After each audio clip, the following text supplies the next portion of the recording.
Olá pessoal, bom dia, tudo bem? Hoje é dia de manifestações em Brasília, então hoje a gente vai ter uma boa referência aí para sentir mais ou menos como é que ficou a adesão, né, da base de apoio do presidente Bolsonaro depois dessas repercussões todas aí da divulgação dos vídeos, né? Então hoje é o dia seguinte onde a gente vai ter essa referência sobre se essa divulgação incentivou a base de apoio, né? Pelo menos ali nas redes sociais a gente acabou vendo pessoas falando que eu tava meio assim e tal, agora eu, né, tô de volta aí. Vamos ver se essa adesão a esse movimento vai ser maior do que tem acontecido nos outros finais de semana anteriores.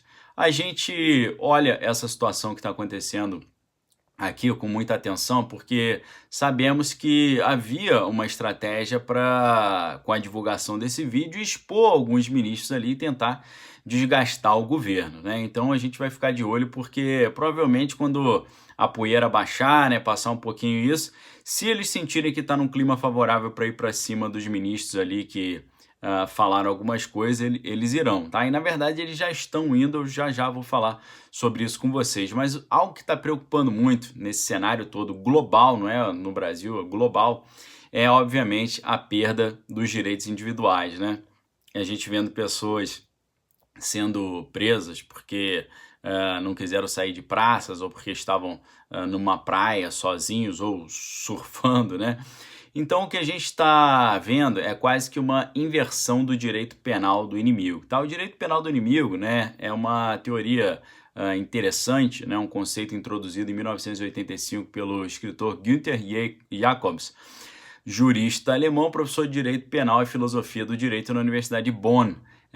Segundo Jacobs, certas pessoas, né, por serem inimigas da sociedade, não deveriam, né, estar de posse de todas as proteções penais e processuais penais que são dadas aos indivíduos comuns, né? O Jacobs ele propõe a distinção entre o direito penal do cidadão, ou do amigo, né, e o direito penal do inimigo, né? O direito penal do cidadão se caracterizaria pela manutenção da vigência da norma, né?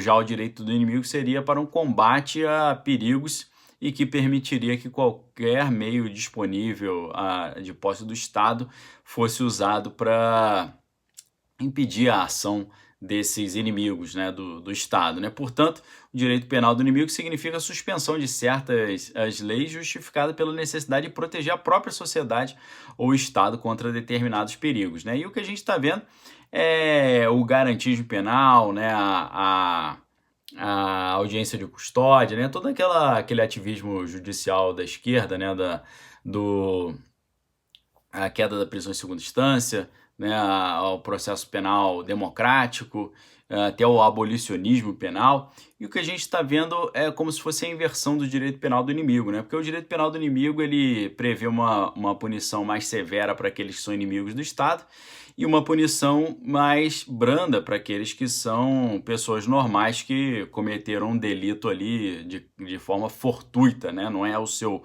modus operandi nem o seu modo de viver, né? Ele não vive da prática do crime, muito menos de criar um Estado paralelo ou desestabilizar o Estado, né?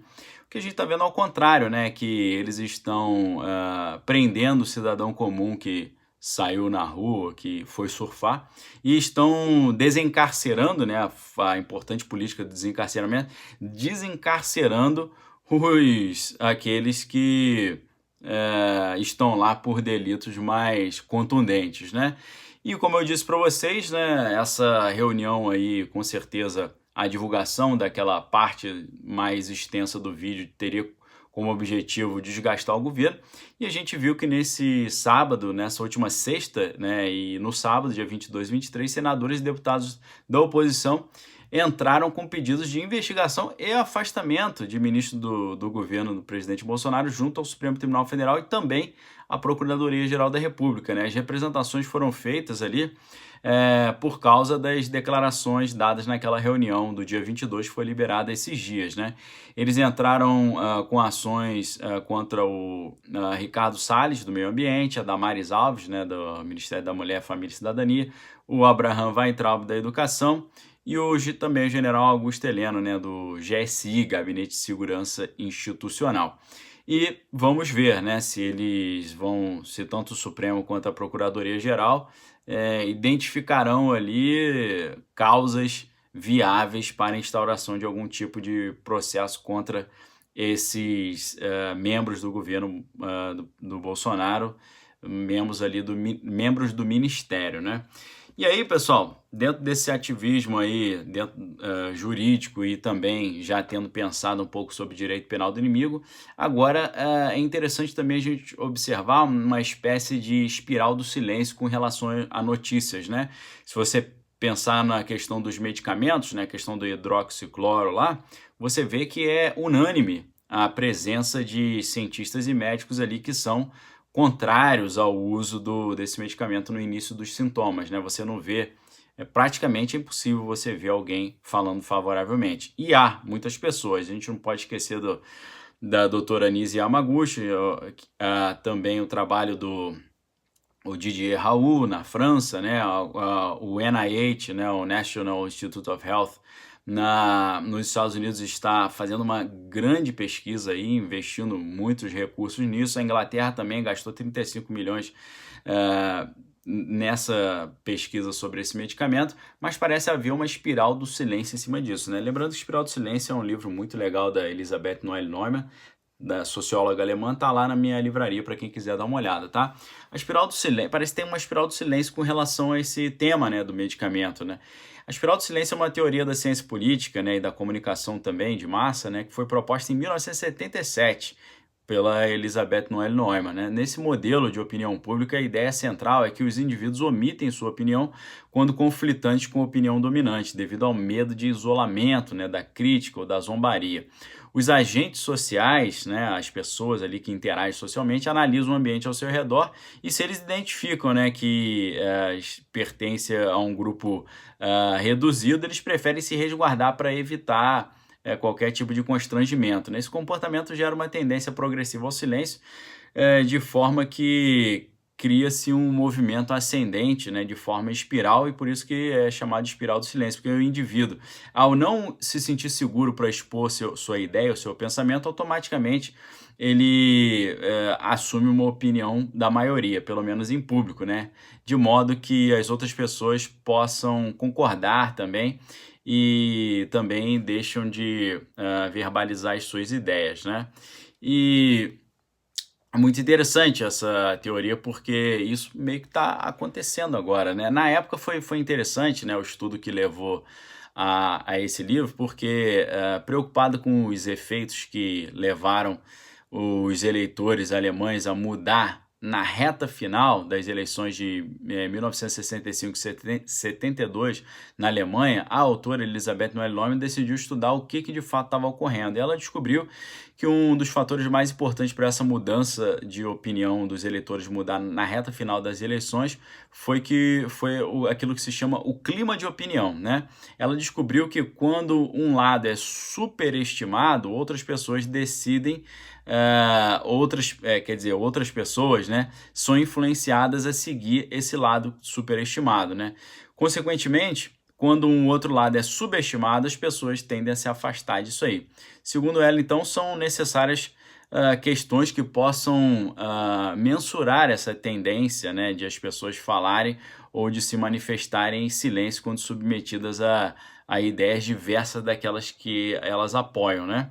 E Aristóteles já falava sobre isso, né? Sugeria que a sociabilidade é uma propriedade essencial do homem, né? De forma que o homem precisaria de vínculos sociais para poder satisfazer uma parte das suas necessidades e enfrentar o medo do isolamento, né? Então, é por isso que certas notícias a gente não vai ver, como, por exemplo, o que está acontecendo em muitos hospitais particulares? Uma queda acentuada do faturamento, tá?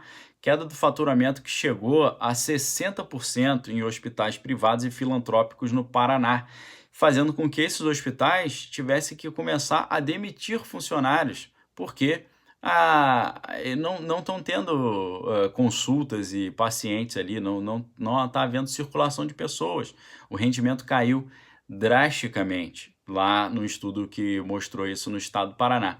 Agora, segundo o presidente da Federação dos Hospitais e Estabelecimentos de Serviço de Saúde do estado do Paraná, o chamado Rangel Silva, né? 20% dos funcionários do setor hospitalar privado e também dessa parceria público-privada já foram demitidos ou tiveram os seus contratos suspensos, tá? 20% já foram demitidos ou tiveram a suspensão do contrato, sem falar na queda de até 60% do faturamento. E é claro que isso tudo aí está relacionado com essas medidas de isolamento aí, no meio dessa confusão toda que a gente está vivendo. Já aqui em São Paulo, o Albert Einstein e o Sírio-Libanês, a situação não é muito diferente. Por quê? O Einstein teve uma queda de 45% na receita e cortou 25% o salário e também a jornada de trabalho de 33% dos funcionários, tá? No Sírio-Libanês também houve medidas semelhantes, mas ao ser consultado, o hospital não detalhou exatamente essas medidas. Então, é um aspecto inusitado e muito interessante da gente observar dentro desse momento que a gente está vivendo, porque apesar do número crescente de casos, apesar do número crescente, infelizmente, e trágico de óbitos, tem alguns casos inusitados nesses hospitais privados, tá? Agora, no meio dessa confusão toda, a gente sabe que as empresas que mais sofrem são as empresas menores, né? As maiores geralmente têm caixa para suportar mais tempo durante crises como essas. Mas a empresa Hertz, né, o Hertz, de aluguel de carro, acabou de entrar com um pedido de proteção contra a falência nos Estados Unidos e no Canadá. A empresa informou nessa última sexta-feira que entrou com esse pedido ali, tentando evitar vender a sua frota de veículos, tá? Lembrando que essa é uma das empresas, uma das maiores empresas de locação de automóveis nos Estados Unidos, mas que está ali diante de uma demanda de clientes que caiu drasticamente por conta dessa crise, né? Eles contam, por exemplo, para você ter ideia, com uma frota de 700 mil veículos e a empresa já está com uma dívida de 19 bilhões, tá? Então eles disseram que o impacto dessa crise na demanda de viagens foi repentino e dramático, e isso levou a uma queda acentuada na receita da empresa e das reservas futuras, tá? E aí, cenário ali de grande incerteza, né? Porque não sabe quando que as atividades poderão voltar, né? Então isso, segundo a empresa, exigiu deles, né, ações radicais e imediatas, tá?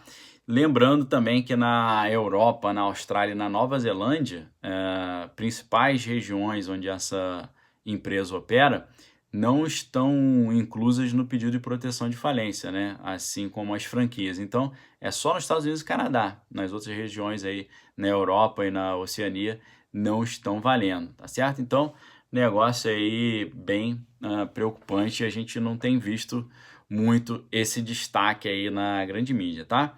Então é isso, pessoal, a gente vai acompanhar como é que serão essas manifestações aí de hoje, para ver como é que ficou esse cenário aí pós-divulgação do vídeo, e vamos ficar atentos, porque pode ter certeza que a oposição está esperando o momento certo para usar o material desse vídeo para tentar desgastar o governo. Vamos ver como é que isso vai caminhar, tá bom? Fica o convite aí, se você gostou do canal, para se inscrever. Se gostou do conteúdo, não deixe de clicar no like. Um excelente domingo, uma ótima semana para todos vocês. Fiquem com Deus, examine todas as coisas, retenha o que é bom. Um abraço.